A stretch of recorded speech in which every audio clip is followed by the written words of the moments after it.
안녕하세요. 눈뜨는 인생입니다. 오늘 소개할 책은 심리학이 이렇게 쓸모 있을 줄이야. 저자는 류시안, 출판사는 다연입니다. 먼저 우리가 알아야 할 사실은 누구나 부정적 감정을 지니고 있다는 점이다. 아기가 울고 생떼를 부리는 것도 모두 부정적 감정이라는 본능에서 비롯된다.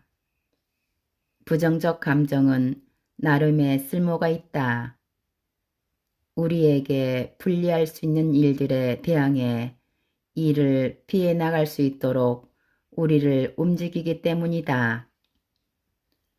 부정적 감정은 사람의 생존에 기여하기 위해 발달된 감정이다.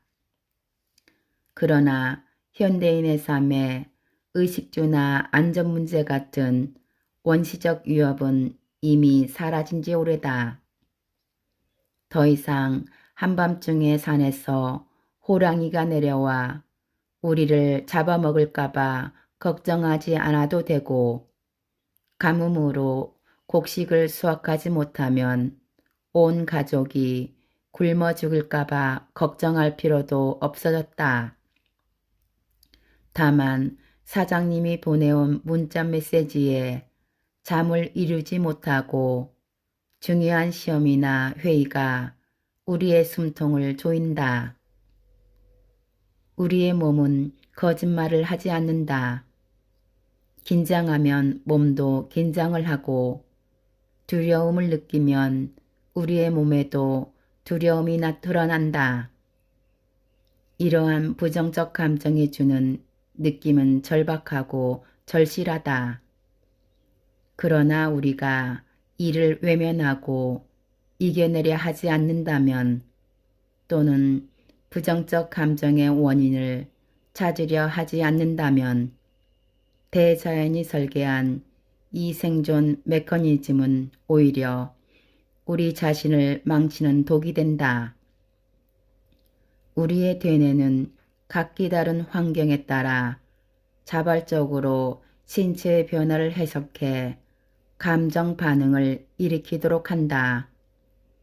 그러므로 부정적인 감정을 처리할 때는 반드시 심리적 요소와 생리적 요소를 모두 고려해야 한다. 인생은 초콜릿 상자와 같아서 내게 주어진 상자에 몇 가의 초콜릿이 담겨 있는지, 각각의 초콜릿이 어떤 맛일지는 아무도 몰라요. 영화 포레스트 검프에 나오는 명대사이다. 이를 내 나름대로 살짝 달리 표현한다면 나는 이렇게 말하고 싶다.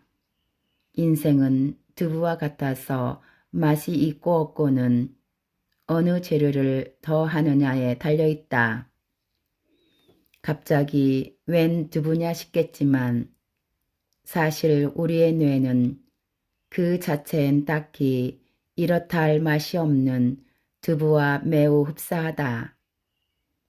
우리가 느끼는 여러 감정은 우리의 뇌 자체에서 비롯되는 것이 아니라 각기 다른 신경 전달 물질이 뇌세포들 사이에서 주고받는 신호에 의해 결정되기 때문이다. 즉, 신경 전달 물질은 우리의 되뇌에 조미료와 같은 역할을 수행해 그 양이 많고 적음에 따라 우리가 느끼는 감정에 영향을 미친다. 좋은 감정을 느끼게 하는 신경 전달 물질 중에서 가장 대표적인 것이 바로 세로토닌인데, 이는 감정을 조절하고 초조감을 완화하는 역할을 한다. 예컨대 배부를 때 포만감을 느끼는 건 되뇌가 세로토닌을 분비해 만족감을 느끼게 하기 때문이다. 한편 엔도르핀은 통증을 완화해 좋은 감정을 느끼게 한다. 노르에피네프린은 우리를 자극하고 흥분시킨다. 물론 도파민도 빼놓을 수 없다. 초콜릿 모카처럼 흥분과 쾌감을 안겨 생활의 활력을 불어넣어주는 역할을 하는 것이 바로 이 도파민이기 때문이다. 그렇다면 이러한 신경전달 물질은 어디에서 생성되는 걸까? 바로 우리의 몸이다. 평소 균형 잡힌 식습관으로 꼭 필요한 원료들을 공급하는 것만큼이나 중요한 한 가지가 있다. 바로 행동으로 신체를 활성화해 변화를 꾀해야 한다는 사실이다. 그렇다면 어떤 행동들이 좋은 감정을 느끼게 하는 신경 전달 물질의 생성을 촉진시킬 수 있을까? 첫 번째 방법은 바로 운동을 하는 것이다. 이는 개인적으로 가장 오래 효과가 지속된다고 생각하는 방법이기도 하다. 적당한 운동은 다양한 신경 전달 물질을 생성하는 데 도움이 된다. 유산소 운동 20분이면 되뇌 내분비계의 변화를 불러오기에 충분하며 고강도의 인터벌 운동을 할 경우 노르에피네프린과 도파민의 분비를 촉진할 수 있다.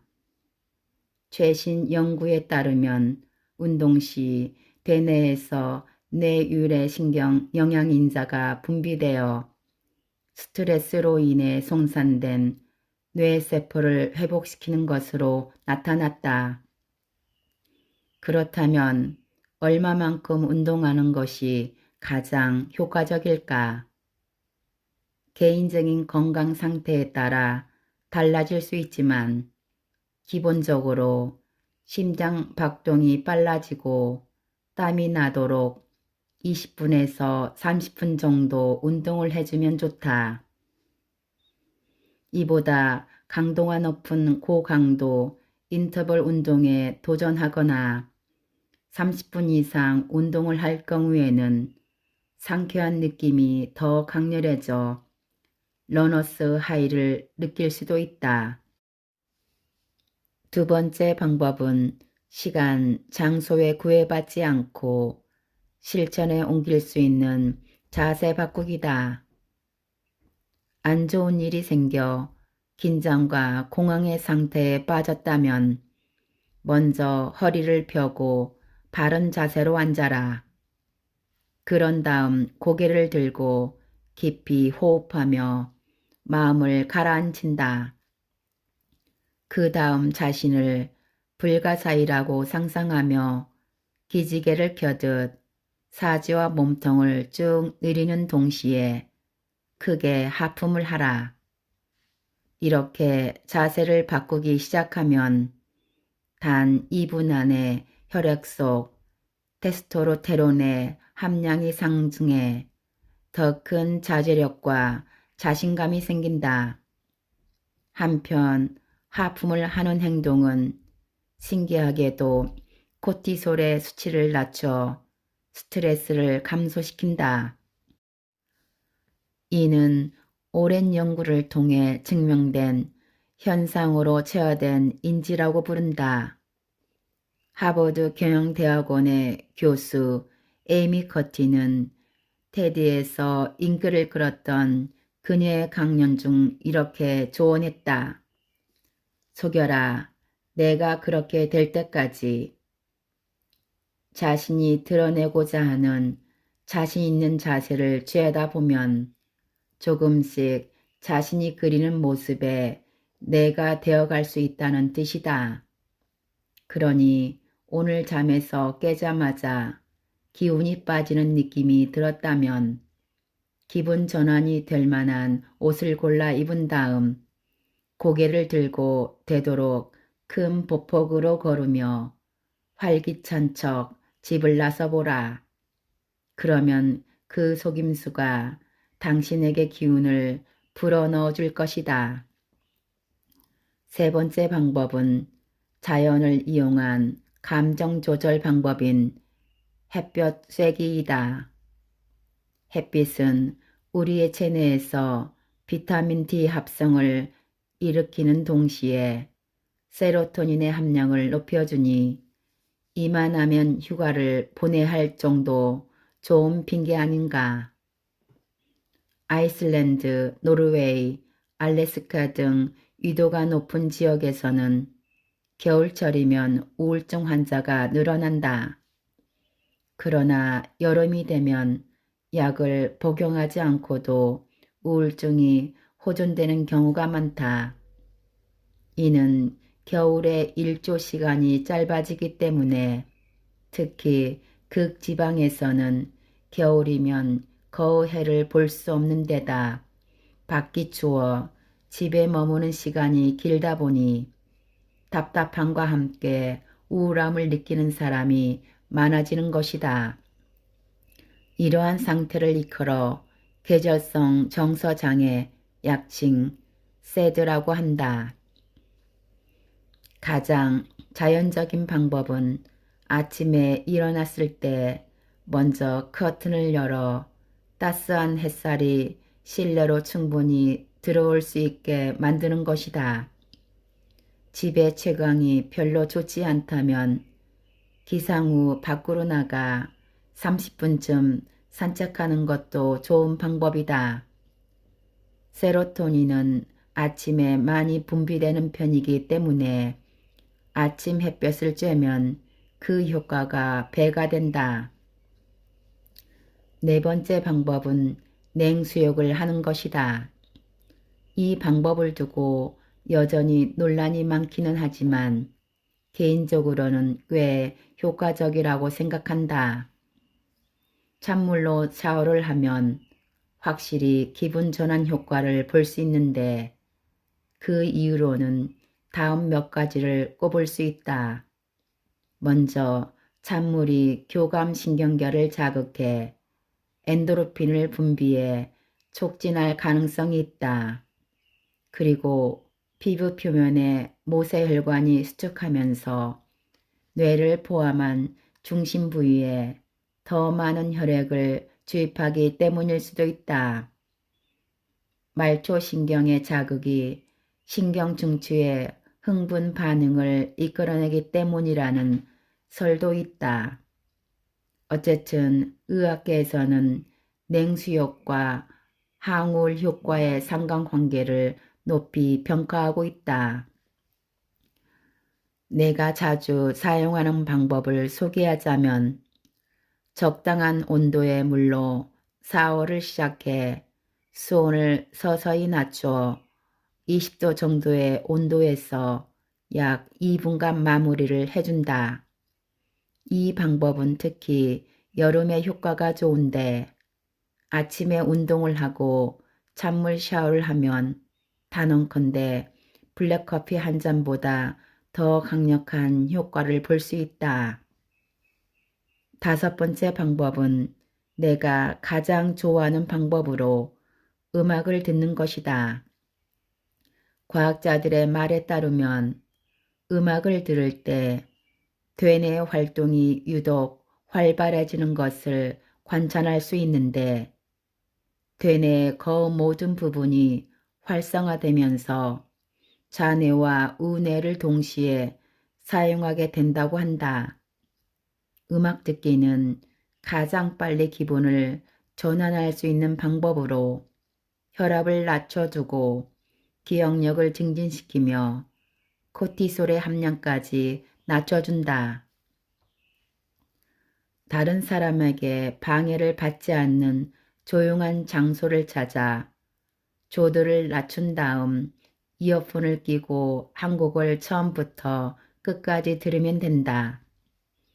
음악을 듣는 동안 잠시 눈을 감아 모든 신경이 귀에 집중될 수 있도록 하자. 오로지 음악에만 귀를 기울여 그 음악에 완전히 빠져드는 것이 중요하다. 음악이 끝난 후에는 계속 이어폰을 끼고 있대. 다음 곡을 바로 재상하지 않는다.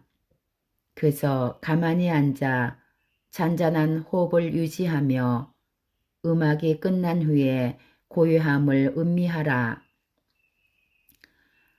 이렇듯 부정적인 감정을 이기는 5가지 방법은 결코 어렵지 않다.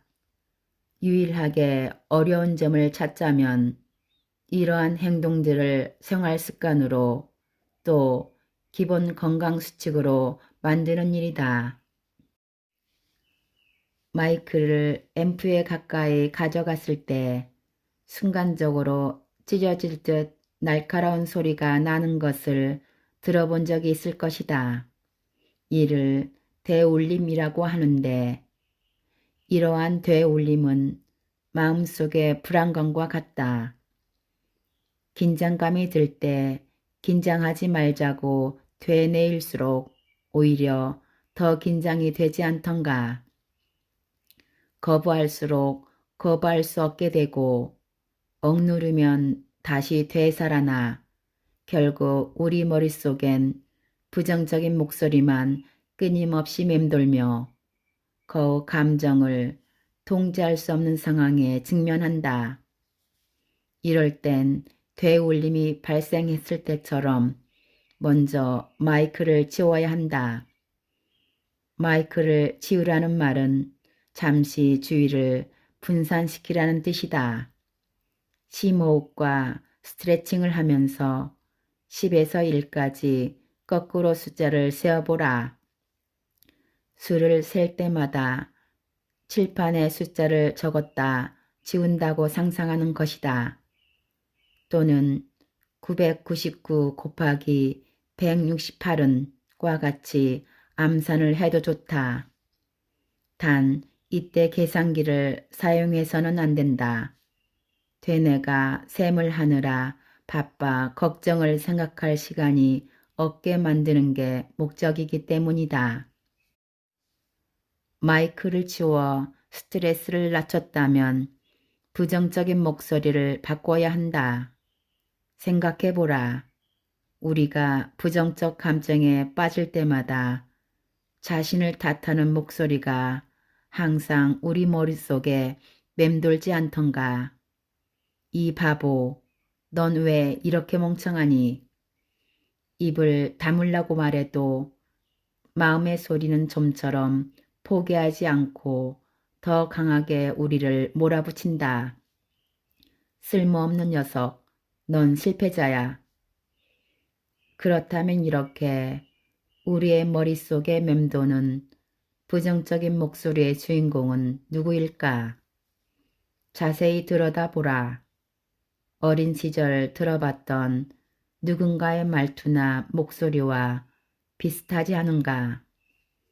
그 목소리 뒤에 숨은 주인은 어쩌면 당신의 삶에서 이미 멀어졌거나 또 어쩌면 이미 이 세상을 떠난 사람인지도 모른다. 그러나 그가 아주 오래전 당신에게 가했던 언어폭력이 당신의 마음에 상처로 남아 평생 당신을 따라다니는 부정적 목소리의 주인이 되어버렸을 가능성이 크다. 그러니 이제는 그 목소리의 주인을 바꿔보자. 자신이 가장 좋아하는 그 사람과 같은 장소에 같은 공간에 있다고 상상하며 그가 당신에게 따뜻한 미소를 보이고 있는 모습을 그려보라. 이제 당신이 느끼는 억울함을 그에게 하소연할 차례다. 그럼 그가 따뜻한 목소리로 당신을 위로하며 이렇게 말할 것이다. 넌 좋은 사람이야. 착하고 심지가 강한 그런 사람. 넌 이미 최선을 다했으니 그건 내 잘못이 아니야. 어쩌면 이 순간 당신은 울고 싶어질지도 모른다. 그러나 그래도 괜찮다. 울고 싶다면 마음껏 울어라. 그렇게 부정적 에너지를 방출해내면 된다. 마음에 남는 건 없이 쏟아내야 진정으로 치유될 수 있다. 심리학자 이선 크로스는 연구 결과를 통해 자신과의 대화에서 어떤 시점을 사용하느냐에 따라 기분이 달라진다는 사실을 입증해 보였다. 예컨대 1인칭의 시점을 사용해 난 반드시 이 도전을 이겨내고 말 거야 라고 말할 때에는 좀 더 감정적이 된 반면 2인칭의 시점으로 자신의 이름을 넣어 류시안, 넌 꼭 이 도전을 이겨내야 해 라고 말할 때에는 마음속의 자아와 감정을 분리시켜 냉정한 사고를 하는데 도움을 주었다. 우리는 항상 1인칭의 시점으로 자신을 슬프게 만드는 이야기를 한다. 그러나 이 목소리의 근원과 자신을 부르는 방법을 바꾸면 여러 감정의 변화를 불러 일으킬 수 있다. 당신의 이름을 사용해 당신을 너그럽고 힘있는 트레이너로 변신시킨 다음 당신이 가장 사랑하는 목소리로 당신 자신에게 말해보라. 시안, 넌 할 수 있어. 충분히 버틸 수 있어. 그러면 이 목소리가 당신의 마음을 보듬고 더 나아가 당신에게 힘을 줄 것이다. 리사 헤이스는 이렇게 말했다. 자기에게 하는 말을 조심하라. 당신 자신이 듣고 있으니 말이다. 2살 때 우리의 뇌세포 사이에는 100조 개에 육박하는 연결고리가 존재하지만 성인이 되면 그 수가 절반으로 줄어든다. 불필요한 연결고리를 도태시키는 동시에 자주 사용하는 연결고리를 강화해 사고와 반응 체계를 좀 더 효율적으로 만들기 때문이다. 학습 경험을 통한 습관성 사고가 관련 연결고리를 강화하고 이러한 작업이 장기적으로 이루어지면서 우리의 되뇌 형성에 영향을 미친다. 성장기가 지나도 되뇌는 환경과 후천적인 학습에 의해 변화할 수 있다. 최신 연구 결과에 따르면 나이에 상관없이 노년에도 뇌의 가소성이 유효하다고 한다. 요컨대 자신을 바꾸기에 늦은 시기란 없으며 나이는 그 핑계가 될 수 없다. 부정적 사고를 이기는 행동으로 기분을 전환해도 좋고 부정적 사고를 이기는 심리요법으로 부정적 사고 회로에서 벗어나도 좋다. 그러나 정말로 영구적인 변화를 원한다면 좋은 습관을 길러야 한다. 명상은 스트레스를 해소하고 경도의 우울을 완화해 정신건강을 촉진하며 수면의 질을 개선한 것 외에도 집중력과 자각 능력을 높이는 데 효과가 있다. 명상의 효과는 이미 여러 연구 결과를 통해 입증되었다. 예컨대 미국 매사추세츠 병원에서 사람들에게 매일 27분씩 8주 동안 명상하도록 한 후 뇌를 스캔한 결과 이들의 되뇌에서 분명한 변화를 관찰할 수 있었다.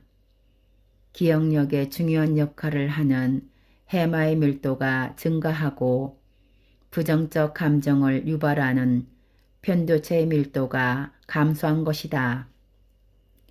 명상하는 방법은 어렵지 않다.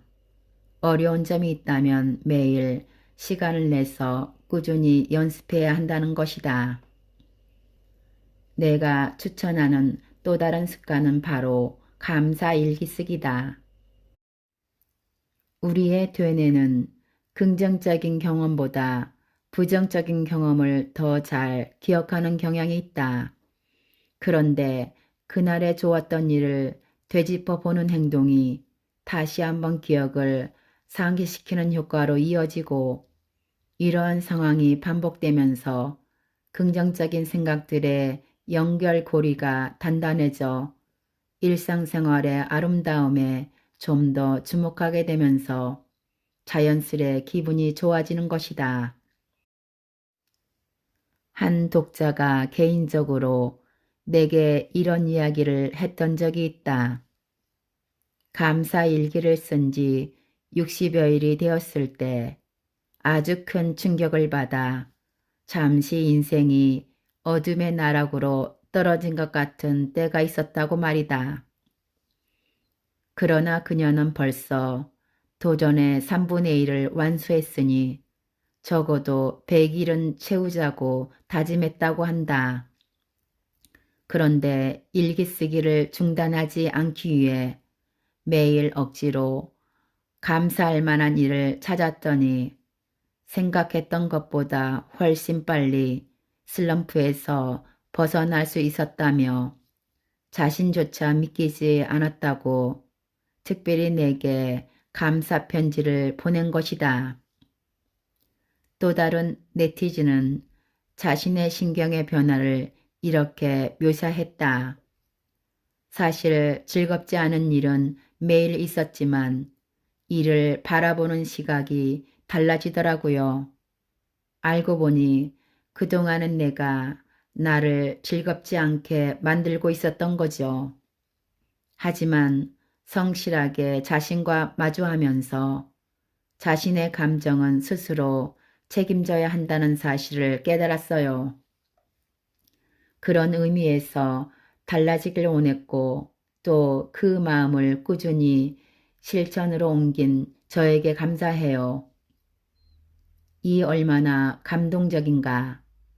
사람은 누구나 자신의 감정에 책임을 져야 한다. 그러나 결국 우리를 돕는 것은 자기 자신이다. 삶이 즐거워지는 데에는 심오한 이치가 필요하지 않다. 그저 습관을 기르는 것부터 시작하면 된다. 별 볼일 없어 보이는 작은 습관을 통해 우리는 우리 마음 깊숙이 뿌리 내리고 있는 부정적 태도를 바로잡을 수 있다. 잊지 말라. 지금의 감정은 반드시 지나간다.